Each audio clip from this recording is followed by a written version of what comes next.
Muy buenas, profesor. Aquí le vengo a presentar el proyecto de fundaciones, el cual está conformado por Kevin Algarín, Lilian Bolívar, Carolay Carrillo, Ale Férez y mi persona, Francisco Bernal.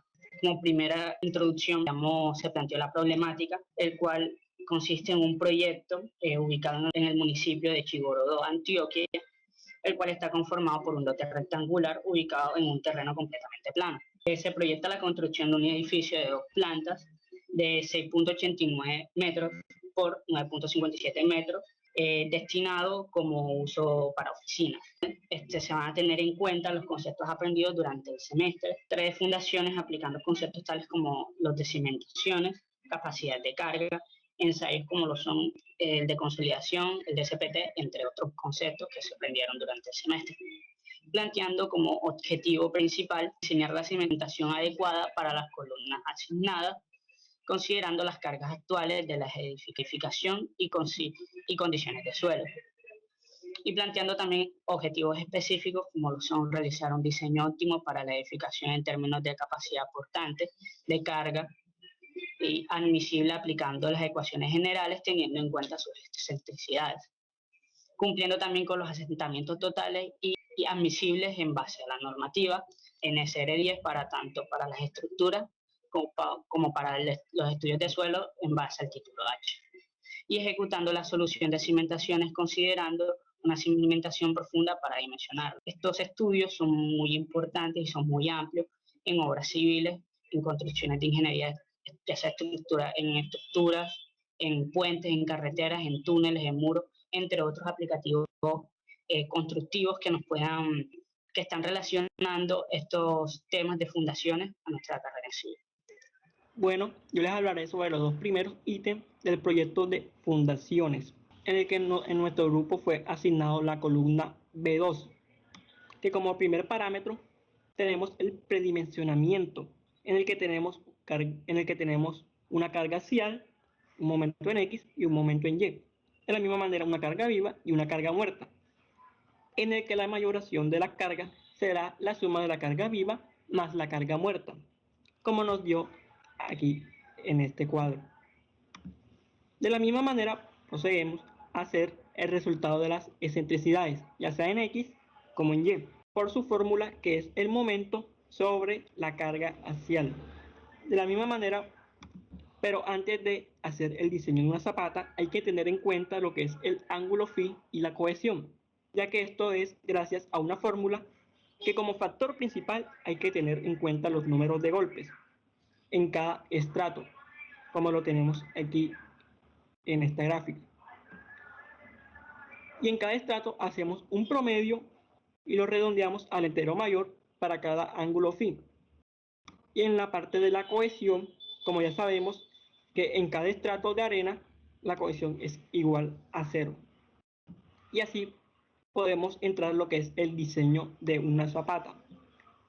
Como primer implante tenemos que el diseño de nuestra zapata va a ser un diseño de una zapata cuadrada, en el que el valor de B y el valor de L, la base y longitud, van a ser iguales, donde tenemos unos valores como el gamma del agua, el gamma saturado, el gamma efectivo, las excentricidades en X y en Y, el ángulo phi obtenido que es 33, el DF que nosotros lo tuvimos como 1.7 en los estratos, el factor de seguridad igual a 3, hallado de la tabla NSR10, capítulo H, donde dice que la carga muerta más carga viva normal es igual a 3.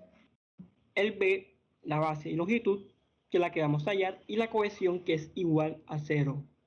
Bueno, aquí como observamos tenemos la fórmula general de portante, que como primera observación obtenemos que en la primera parte está multiplicado por la cohesión, y como ya sabemos que es un estrato de arena, la cohesión es igual a 0.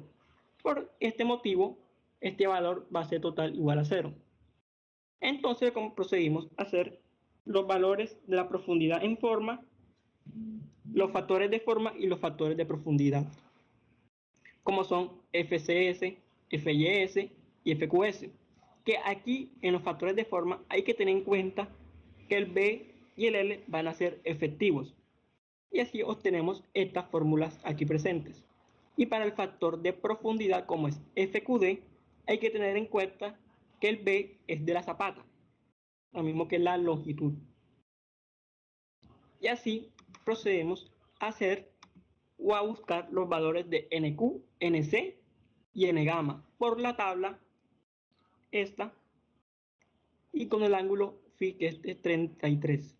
Y así obtenemos esos tres valores.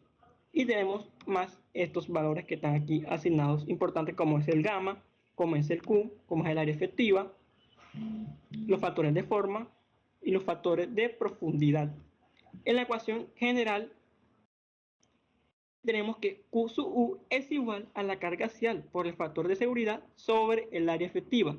La carga axial, como ya lo hicimos en el predimensionamiento, es igual a 498.32. El factor de seguridad de 3 y el área efectiva por esta expresión que quedó aquí diseñada. Todo esto igualado a cada término sustituido por los factores de forma, los factores de profundidad y los demás factores que se están pidiendo en la fórmula general de portante, en el cual gracias al programa Solver obtenemos el valor de B, que en este caso es igual a L, como 1.1911 metros aproximadamente, que sustituyendo este valor de DF sobre B obtenemos 1.4272 mayor a 1 en este caso. Hay que tener en cuenta que nosotros hicimos esto también, pero como DF sobre B menor a 1, en el cual no cumplió. Por esta manera aquí lo pudimos escribir enseguida como mayor a 1. Y por último, hacemos la capacidad de portante última, capacidad portante admisible y carga portante admisible, que tenemos los valores aquí respectivamente. Y este sería todo el diseño de una zapata cuadrada. Y de la misma manera procedemos a lo que son los asentamientos, en el cual gracias a un ensayo de consolidación obtenemos estos valores aquí presentes, como son el índice de comprensión, el índice de recomprensión, la relación de sobreconsolidación, el esfuerzo de preconsolidación y la relación de vacíos. Pero hay que tener en cuenta algo, el esfuerzo de preconsolidación, que está en toneladas sobre metro cuadrado, y nosotros lo convertimos a lo que es kilopascales con un resultado de 214.76. También al principio hay que tener en cuenta si es sobreconsolidada o normalmente consolidada, ya que esto es gracias al valor de la relación de sobreconsolidación, en el cual, como es mayor a 1, ya sabemos que es sobreconsolidada. Y tenemos estas dos fórmulas, que serían caso 2 y caso 3. ¿Qué hay que tener en cuenta para escoger el caso 2 y el caso 3? Si la suma del esfuerzo efectivo más el delta esfuerzo promedio es mayor o menor al esfuerzo crítico. Entonces tenemos estos valores aquí presentes, como son la base de la zapata, la longitud de la zapata, el gamma del agua, la carga, la base efectiva de la zapata, la longitud efectiva de la zapata, la área efectiva de la zapata, el gamma saturado, el DF y el Q neto, que el Q neto es igual a la carga sobre el área menos el gamma por el DF. Como primer implante buscamos lo que es el valor del gamma efectivo, que serían en los tres estratos que están arriba de la arcilla, como sería la arcilla café, la arena con grava y la arcilla café con planos gris. Pero aquí hay que tener en cuenta algo, que el estrato de arena con grava lo dividimos en dos, porque aquí está afectando lo que es el nivel freático, en donde vamos a restar uno el agua, el gamma del agua, y en otro no. Y obtenemos un esfuerzo efectivo de 68,54 kilopascales. De la misma manera procedemos a hallar lo que es el incremento de esfuerzo promedio, en el que hay que tener en cuenta que esto se hace en el estrato de arcilla. En el estrato de arcilla, en lo que hacemos al inicio del estrato, en la mitad del estrato y al final del estrato, dándonos un valor de 13,75 kilopascales. Y por último tenemos el valor del esfuerzo crítico, que tenemos dos valores. ¿Por qué? Porque en uno es hallándolo o sustituyéndolo en una ecuación, y el otro sacado de el resultado del esfuerzo de proconsolidación, que sería 214,76 kilopascales. Y aquí escogemos el valor que sea más crítico, pero como la suma del esfuerzo efectivo más el incremento del esfuerzo nos da un valor de 82,30 kilopascales aproximadamente. Este es un valor inferior a los dos valores que tenemos del esfuerzo crítico. Por tal motivo no va a afectar en ningún caso. Y así podemos llegar a una conclusión de que se va a realizar con la ecuación o el caso 2, ya que nos dice que el esfuerzo crítico es mayor a la suma de los dos esfuerzos, como el esfuerzo efectivo y el incremento de esfuerzo promedio. Y sustituyendo cada valor en esta ecuación que vemos aquí, obtenemos un valor de SC de 0,008 metros, y así convertido en milímetros como 8,15 milímetros, lo que sería el asentamiento por consolidación. Siguiendo con el procedimiento de este proyecto, se procede a lo que serían los suelos inmediatos o asentamiento elástico. Para esto se tiene esta fórmula que vemos acá reescribida, ya que M es igual a 4 en el centro de la zapata y el ancho efectivo es igual al ancho efectivo sobre 2 para el centro de la zapata. Simplificándola quedaría esta ecuación que vemos acá. Pero primero se tiene que hallar lo que es el módulo de elasticidad. Se necesita hacer una ponderación teniendo en cuenta cada uno de los estratos estudiados. Y para esto se va a requerir el módulo de elasticidad para cada estrato, la profundidad de cada estrato, y esto sería un producto entre estos dos. ¿Por qué? Porque la forma de ponderación sería igual a la sumatoria del producto entre el módulo de elasticidad de cada estrato por la profundidad de cada estrato y sobre la sumatoria de la profundidad de cada estrato. Esto daría igual a un módulo de elasticidad ponderado de 21.661.47 kilopascal, con una relación de punzón de 0.3.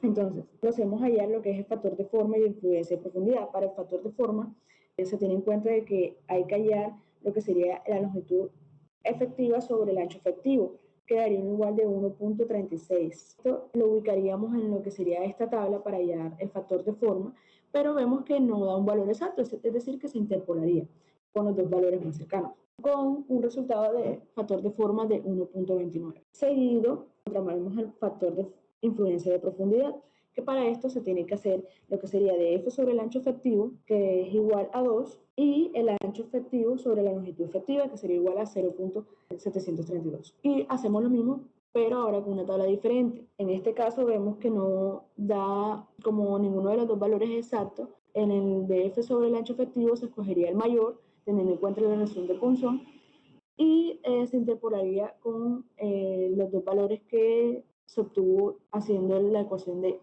ancho sobre longitud efectiva. Esto daría un factor de influencia de profundidad de 0.68. Luego, teniendo en cuenta todos estos datos, se evaluaría la ecuación de asentamiento elástico, dando resultado a 0.029 metros. A milímetros sería 29.98 milímetros. Teniendo en cuenta este procedimiento de asentamiento, tanto por consolidación e inmediato, se calcula el asentamiento total y se compara con el asentamiento admisible según la normativa. Entonces, el asentamiento total sería la sumatoria de estos dos, que daría un igual de 38.13 milímetros. Se escogería el asentamiento admisible y crítico según la normativa, que sería para construcciones entre medianeros, que sería de 15 centímetros, es decir, a milímetros sería 150 milímetros, siempre y cuando no se afecten las construcciones en instalaciones vecinas. Y vemos que el asentamiento admisible crítico es mayor al asentamiento total, es decir, que está correcto. Bueno, en este punto se dimensionará un pilote, teniendo en cuenta los datos respectivos de cada suelo y la carga vertical obtenida de la carga muerta y viva dadas en este proyecto. Para esto tenemos el perfil estratigráfico en donde tenemos los datos que vamos a usar, es decir, el ángulo de fricción de cada estrato, la cohesión, la profundidad de cada estrato y su peso unitario correspondiente. Vamos a ubicar el pilote a una profundidad desconocida, En este caso, asumiremos que nuestro pilote llegó hasta el estrato de grava arenosa café, pero no desconocemos lo que sería la punta del pilote, la longitud de la punta del pilote, que ese sería nuestro objetivo principal. Bueno, primeramente se halla el peso unitario efectivo de cada suelo, en donde estará ubicado el pilote, ¿cierto? Vamos a asumir que este pilote tiene un diámetro de 40 centímetros, es decir, 0.4 metros. Siguiendo, se halla lo que es la capacidad por punta, que es igual a esta ecuación que podemos ver acá, que tiene que ser menor a la capacidad limitante, en donde el área será 0.125 metros cuadrados y nuestros factores de capacidad de carga, que sería N sub C y N sub Q, se hallarán con respecto a esta tablita que vemos acá, que se tiene en cuenta el ángulo de fricción del estrato en donde quedará la punta, es decir, del estrato de grava arenosa café, que tiene un ángulo de fricción de 39. Lo ubicaremos dando como resultado a N sub C de 320 aproximadamente y N sub Q de 290. Luego se calcula la tensión vertical eficaz que de la punta del pilote, es decir, Q sub prima, resaltando los pesos unitarios eficaces de cada estrato y la profundidad de cada uno, teniendo en cuenta que la punta del pilote estará multiplicada por una longitud desconocida, que asumiremos que es, en este caso será 1 metro, para después así hallar la longitud real. Entonces, esto da una tensión vertical de 68.30 kilonewtons sobre metro cuadrado. Y teniendo todos estos datos, se aplicaría lo que es la ecuación de capacidad por punta, teniendo en cuenta que la cohesión en el estrato de grava arenosa es 0, es decir, que se cancelaría con respecto a N sub C, dando igual a 2.489.19 kilómetros. Luego se hallaría lo que es la capacidad limitante, que primero se tiene que hallar la carga limitante, que sería igual a 0.5 por pascales por N sub Q por tangente del ángulo de fricción. Y este se multiplica por el área dando el resultado de 1.475.526 kilonewtons. Pero vemos que a comparación de la capacidad por punta, este es menor. Es decir, que la capacidad por punta será la misma capacidad limitante. Ahora hallaremos la capacidad por fuste. Esta capacidad por fuste es la sumatoria del perímetro por la longitud del pilote, dependiendo del estrato, por la unidad de fricción a cualquier profundidad, o también llamada resistencia unitaria por fuste. Para la resistencia unitaria por fuste depende de qué tipo de suelo que se tenga. En este caso, en este proyecto, se están teniendo 4 tipos de suelos conocidos diferentes. Entonces, para las arenas se utilizará el método Meyer-Hof y que esta unidad de fricción es igual a la K, que es el coeficiente de fricción lateral, ahora veremos cómo se halla, por el esfuerzo vertical efectivo, por tangente de delta, en donde delta asumiremos que es 2/3 del ángulo de fricción del estrato que se va a hallar. Entonces, en este caso, para la arena con grava café, el coeficiente de fricción es igual a 1 menos el nodo del ángulo.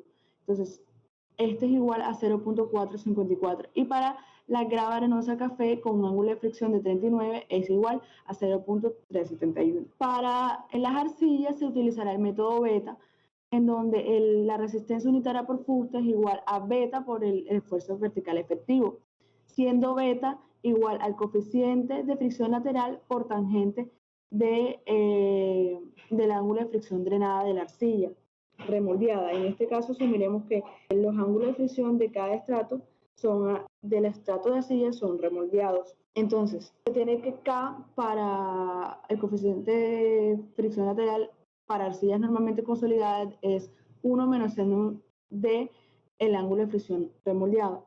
Y para arcillas sobreconsolidadas es 1 menos seno del ángulo remoldeado, que para la arcilla sobreconsolidada es la arcilla café con plano grises. Entonces se hallaría la constante, el coeficiente de fricción lateral. Luego buscaremos lo que es el esfuerzo vertical efectivo para las profundidades de 0, de 1.70, de 5.12 metros, de 8.45 metros y de 8.45 más la longitud desconocida, que en este caso asumimos que es 1. Seguidamente, teniendo ya todos estos datos, lo que sería para las arenas sería K, que es el coeficiente de fricción, y el esfuerzo vertical y delta. Y para las arcillas tendríamos que beta y el esfuerzo vertical efectivo. Luego, ya teniendo todos los datos, se evalúan estos datos en la ecuación de capacidad por fuste. Tenemos que el perímetro da 1.25 y pues los datos que ya hallamos anteriormente. Esto sería igual a 117.80 kilonewton, la capacidad por fuste. Luego, finalmente, se halla la capacidad última, la admisible. La capacidad última sería la suma entre la capacidad por fuste más la capacidad por punta, que esto daría un igual de 1593.33 kilonewton. Y se hallaría la capacidad admisible, que sería igual a la capacidad última sobre el factor de seguridad, que es igual a 3, dando como resultado 531.11. Resolviendo esto para hallar la longitud 3 del pilote, la longitud 3, o sea, la punta del pilote, en un solver da como resultado 0. ¿Qué quiere decir esto? Que este estará ubicado, o sea, la punta del pilote estará ubicado sobre el último estrato, es decir, la grava arenosa. Estará reposado sobre este estrato porque la capacidad de carga del pilote, es decir, la capacidad admisible, 531.11, es superior a la carga necesaria, es decir, a la carga vertical. Y hallando esto, se tiene que la longitud del pilote es igual a 8.45 metros. Bueno, como resultado, tenemos que las dimensiones de la zapata, primero que todo, a una de las columnas son de ancho 1.191 y de largo 1.91, ya que es una zapata cuadrada, con un área de 1.41 metros cuadrados, considerando que las cargas y los momentos del análisis estructural para determinar así las cargas actuantes y efectos de las excentricidades a una profundidad de desplante que escogimos de 1.7 metros. También haciendo valer el diseño óptimo en términos de capacidad portante como los resultados. Tenemos una capacidad última de 1510.177 kilopascales y como carga portante admisible de 498.520 kilonewton. Se sabe que este resultado se obtuvo gracias a que se escogió un método de F sobre B para los factores de parámetros de profundidad, un dF sobre B mayor a 1. Por otro lado, se calcularon los asentamientos tanto por consolidación y elásticos elaborados hasta la profundidad de los sondeos realizados. Y se tuvo que para el asentamiento por consolidación dio un resultado de 8.15 milímetros, suponiendo un suelo sobreconsolidado con OCR mayor a 1, es decir, caso 2. Para el asentamiento elástico se obtuvo gracias a los parámetros de rigidez del suelo que se determinaron utilizando las correlaciones con el número de golpes. Y este tuvo como efecto un asentamiento de 29.98 milímetros. Finalmente se halló el asentamiento total, que proporcionó un resultado de 38.135, menor al asentamiento máximo permitido de la norma, que era de 150 milímetros.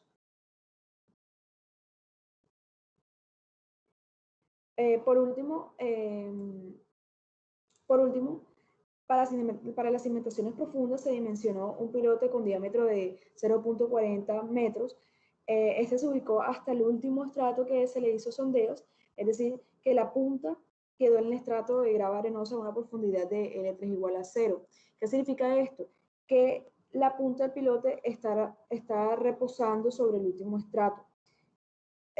Porque la capacidad de carga del pilote, es decir, la de 526.165 kilonewton, es superior a la carga necesaria, es decir, la de 498.32 kilómetros. La longitud, esto tuvo una longitud total de 8.45 metros. Se considera que en base a lo hecho y visto anteriormente el suelo tiene buenas condiciones y se recomienda utilizar el diseño del pilote porque los cimientos de pilotes son capaces de soportar cargas mayores que los cimientos comunes. Para otra parte, gracias a este proyecto se logró pues situar en práctica y aprender mucho más y teniendo una gran visión al momento de realizar los diseños expuestos para implementarlos en nuestra carrera o ya en nuestra vida laboral. Gracias por su atención.